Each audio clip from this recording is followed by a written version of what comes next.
దేవునికి మహిమ కలుగును గాక. ప్రభునందు ప్రియమైన దేవుని బిడ్డ, మీరు వింటున్న ఈ వాక్యం మరి ఈరోజు అవమ్మ గురించి వింటున్నాం. ఇది 4వ భాగము. దయచేసి మీరు విన్న తర్వాత లైక్ చేయండి. ఒకవేళ సబ్స్క్రైబ్ చేయకపోతే దయచేసి సబ్స్క్రైబ్ చేయండి, మర్చిపోవద్దు. విన్న తర్వాత ఎవరికైనా షేర్ చేయండి. ప్రభు కృప మీకు తోడే. ప్రభు అయిన యేసుక్రీస్తు నామమున మీకు శుభవందనాలు తెలియజేస్తున్నాను. మరి వాక్యం వింటున్నారు, కానీ ఒకటి మర్చిపోయారు. దయచేసి మీకు కింద రెడ్ అక్షరాలు కనపడుతుంది చూడండి, సబ్స్క్రైబ్, అది చెయ్యండి. పైన బటన్ ఉంటుంది, అది ఒకటి నొక్కండి. లైక్ ఒకటి చేయండి. మరి కింద ఉన్న ఎర్ర అక్షరాలు సబ్స్క్రైబ్ దయచేసి మీరు చేసి సహకరించవలసిందిగా మనం చేస్తున్నాను. దేవునికి మహిమ కలుగునుగాక. ప్రభునందు ప్రియమైన దేవుని బిడ్డ, ఎలా ఉన్నారు? బాగున్నారు కదా? మీరు బాగుండాలని అనుదినము మీ కొరకు ప్రార్థిస్తూ ఉంటున్నాను. చాలా సంతోషం. మరి అనుదినము దేవుని యొక్క వాక్యం మనం వింటూనే ఉన్నాం. గత 2 రోజులుగా బైబిల్ గ్రంథంలో ఉన్న స్త్రీ అయిన ఆదాము భార్య అవ్వను గురించి మనం ధ్యానించాం. మరి ఈరోజు 3వ భాగం మనం విందాం. ఎందుకంటే బైబిల్ గ్రంథంలో ఉన్న వాక్యాన్ని ఎంత ధ్యానించినా మరి దేవుని యొక్క వాక్యం పుడుతూనే ఉంటుంది. అవ్వ గురించి గత 2 రోజులుగా మనం వింటున్నాం. మనం చదివాం కదా, ఆదికాండము 3వ అధ్యాయము 20వ వచనం. ఆదాము తన భార్యకు అవ్వ అని పేరు పెట్టెను, ఏలయనగా ఆమె జీవము గల ప్రతి వానికి తల్లి. అవ్వ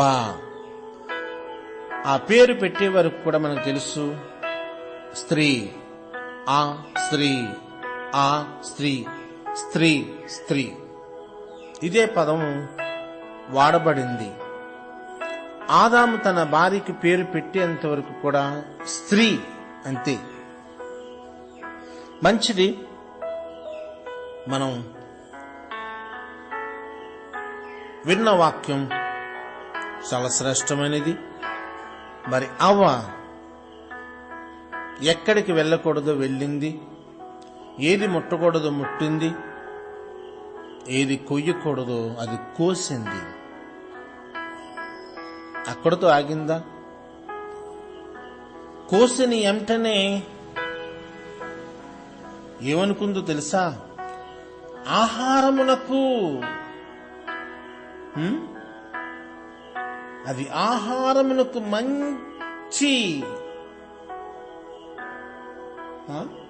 ఆహారమునకు మంచిదని ఉన్న పట్టనే టక్క టక్క టక్క కొరికి తినేసింది. చూడండి, అవ్వ తన సొంత ప్రయత్నాలు చేసింది. భర్త ఆలోచన తీసుకోలేదు, దేవుని యొక్క ప్రణాళిక లోబడలేదు. తన ఇష్టం వచ్చిన ప్రయత్నం చేసింది అవ్వ.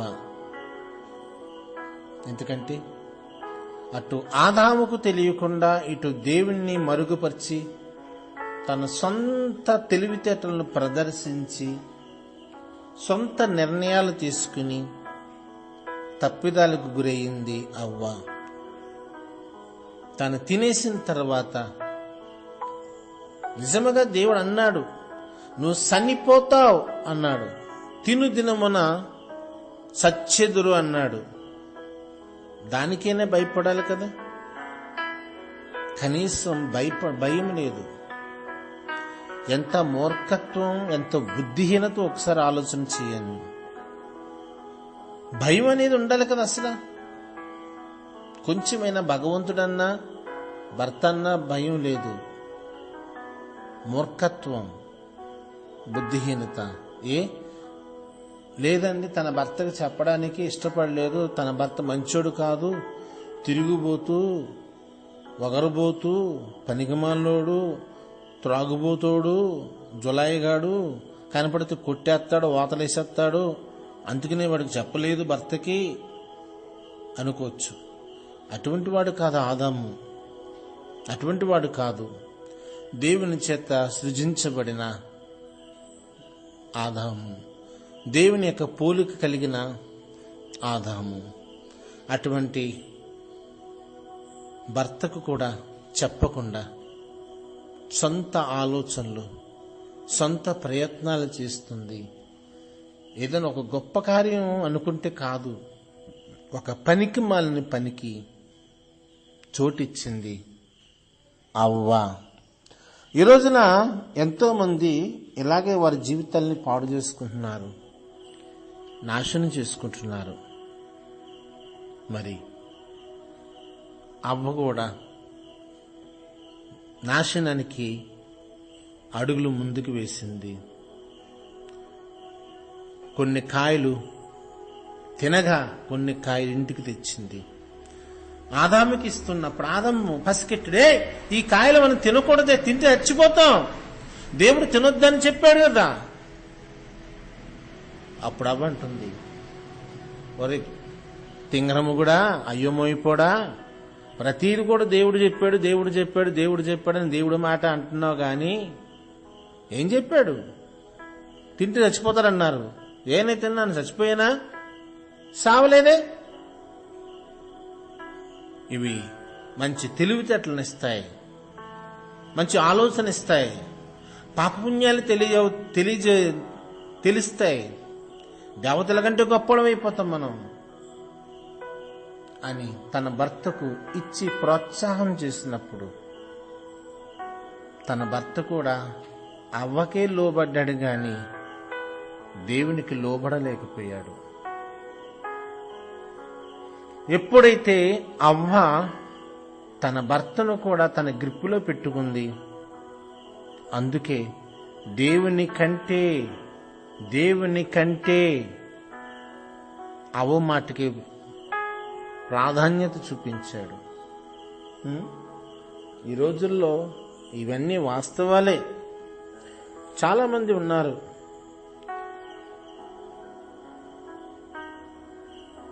తల్లి మాట తండ్రి మాట వింటూ జీవించి లోబడిన వారు. పెళ్ళి అవ్వగానే ఇక పెళ్ళం మాటే కానీ అమ్మ మాట నాన్న మాట వినలేని వారు ఎంతోమంది ఉన్నారు. ఇక వాళ్ళ మంచి చెప్పినా సరే వినరు. తన భార్య ఎంత చెప్తే అంత, అంటే భార్యను ప్రేమించొద్దండి అని అంటారేమో. భార్యను ప్రేమించాలి, కానీ తప్పుడు పనులు చేసే విషయంలో మాత్రం క్షమించకూడదు, ప్రోత్సాహం చేయకూడదు. ఇప్పుడు అవ్వ చేసిన పని దేవునికి వ్యతిరేకమైన పని, దేవుడు వద్దు అన్న పని. కాయలు తెస్తుంటే గోబండ కొట్టి బుద్ధి లేని దాన్న, దేవుడు తినద్దన్న పళ్ళు తినడే కాకుండా నాకు తెచ్చిస్తావా ఆ న్యాలెస్ కొడితే సరిపోను. కానీ తన భార్య మాటకు లోబడిపోయాడే గాని నేను చేసేది తప్పు, దేవునికి వ్యతిరేకమైన పని చేస్తున్నానేమో, ఇది తప్పు అనే ఆలోచన మర్చిపోయాడు. ఇలాగ ఎంతమందో ఉన్నారో తెలుసా? చాలా మంది ఉన్నారు. ఆ భార్య ఏ చెప్తే అది చేసేవాళ్ళు ఎంతమంది ఉన్నారు. అది తప్పైనా సరే వాళ్ళ వేదవాకుల భరించేవాళ్ళు, చేసేవాళ్ళు ఎంతోమంది ఉన్నారు. మరి నీ విషయంలో మరి నువ్వు జాగ్రత్త. ఎవరైనా తప్పుడు సలహాలు ఇస్తే చేయకు, తప్పుడు పనులు చేయమంటే చేయకు, తప్పుడు ప్రవర్తనలకి అవకాశం ఇవ్వకుండా భక్తిని కాపాడుకునే క్రైస్తవ వీళ్ళకి మనం జీవించాలి. తిన్న తర్వాత దేవుడు పిలుస్తున్నాడు. ఆ పండు తినమన్న వారికి మనోనేత్రాలు మూయబడ్డాయి, బాహ్య నేత్రాలు తెరవబడ్డాయి. మరి చెప్పింది కదా సర్పం, మీ కళ్ళు తెరవబడును అని. ఇప్పుడు పాపపు నేత్రాలు తెరవబడ్డాయి, ఆత్మీయ నేత్రం మూయబడింది. పాపపు నేత్రాలు ఎప్పుడైతే తెరవబడ్డాయో అప్పుడు అయ్యే నాకు బట్టలు లేవు అని, నా ఒంటి మీద ఈ బట్టలు లేవని సిగ్గు ఒకరికి ఒకరికి పుట్టింది. ఇంతవరకు చిలక గోరింకలాగా చట్టా పట్టేసి తిరిగి అన్యోన్యంగా ఉన్న ఇద్దరు ఇప్పుడు సిగ్గేసి చెరుకు చెట్టు చాటుకెళ్ళి చిచ్చి నీకు బట్టలు, చిచ్చి నాకు బట్టలు లేవంటూ చెట్టు చాట్లకు వెళ్ళారు. అంటే పాపపు నేత్రాలు తెరవబడ్డాయి, ఆత్మీయ నేత్రం మూయబడింది. అందుకే వారికి సిగ్గు అనేది ఒకటి వరకు తెలిసింది. సరే, దేవుడు వచ్చాడు, పిలుస్తున్నాడు, ఆదామా అవా ఎక్కడా? వారు చెప్పిన సమాధానం తెలుసు, మేము చెట్టు చాటున ఉన్నాము. మీరు చెట్టు చాటున ఉండడానికి గల కారణం ఏమిటి? నువ్వు చేసావే భార్య, ఆవిడ తినొద్దన్న పళ్ళు తెచ్చిచ్చి తిన్నాను. అవ్వా ఏంటి నువ్వు చేసిన పని? నువ్వు చేసిన సృష్టిలో ఒక సర్పం ఉంది, అది చెప్పింది నేను చేశాను. అంతే, ఒకరి మీద ఒకరు మోపుకున్నారే గాని ప్రభువా నన్ను క్షమించు, నేను చేసింది తప్పు అని ఆదాము అనలేదు. ప్రభువా నేను చేసింది తప్పు, నన్ను క్షమించు అని అవ్వ అనలేదు. ఎవరు ఒప్పుకోలా, సమర్థించుకున్న వాళ్లే గాని ఒప్పుకోలేదు. చేసిన తప్పు ఒప్పుకోలేని స్థితిలో ఉంది అవ్వ. చేసిన తప్పును క్షమాపణ కోరుకోవడానికి ప్రయత్నం చేయలేదు అవ్వ. చాలా మంది ఇలాగే మూర్ఖులుగా ఎన్ని తప్పులు చేసినా సమర్థించుకుంటారే గాని చేసిన తప్పుకు పశ్చాత్తాపం, క్షమార్పణ కోరలేనివారు ఇప్పటికీ బోల్డ్ మంది ఉన్నారు. అందులో ఒకతే అవ్వ. క్షమార్పణ కోరలేదు, సరికదా, నేనేం చేయను, సర్పం చెప్పింది అని సర్పం మీదకు తోసిందే గాని తన తప్పును ఒప్పుకోవడానికి ప్రయత్నం చేయలేదు. ఈ రోజున క్రైస్తవ బిడ్డ, నేను నీతో మాట్లాడేది ఏంటంటే, తప్పులు చేస్తాం, అందరూ చేస్తాం. కానీ మనం తప్పులు చేసినప్పుడు తెలుసో తెలియక చేసిన ప్రతి తప్పుకి శిక్ష అనేది ఒకటి ఉంటుంది. ఆ శిక్ష నుంచి నీవు నేను తప్పించబడాలి అంటే చేసిన తప్పులను ప్రభు ఎదుట ఒప్పుకోవాలి. ఎవరి మీద నాయన వాళ్ళు అలా అనేసారు, నాయన వీళ్ళు ఎలా శోధించేశారు ప్రభా, వాళ్ళ వల్ల మనసు కుదరలేకుండా అయిపోయింది నాయన, వీరి వల్ల ఎలా జరిగిపోయింది అని వాళ్ళ మీద వీళ్ళ మీద ఎప్పుడు మనం తోయొద్దు. అది కరెక్ట్ కాదు. ఒప్పుకుందాం, ప్రభు ఎదుట మన తప్పులను ఒప్పుకొని దేవుని బిడ్డగా వర్ధిల్లడానికి ప్రయత్నం చేద్దాం. అందుకే అవ్వ తన తప్పు తాను ఒప్పుకోలేదు గనుక శిక్ష అనుభవించింది. దేవుడు అవ్వను శపించాడు.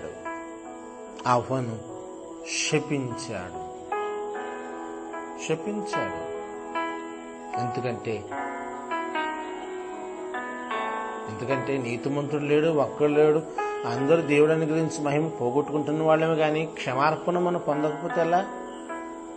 కానీ అవ్వ బ్రతుకుల క్షమార్పణ లేకుండా మరి శపించబడింది. నువ్వు ప్రసవ వేదన పడి బిడ్డలను కంటావు, వారి అట్లా నీకు వాంఛ కలుగుతుందని చెప్పాడు. ప్రసవ వేదన పడి బిడ్డలను కను అన్నాడంటే ఎంత బాధ, ఎంత దుఃఖం. ఆదామును శపించాడు, అవ్వను శపించాడు, సర్పాన్ని కూడా దేవుడు మరి శోధించాడు, మరి శిక్షించాడు.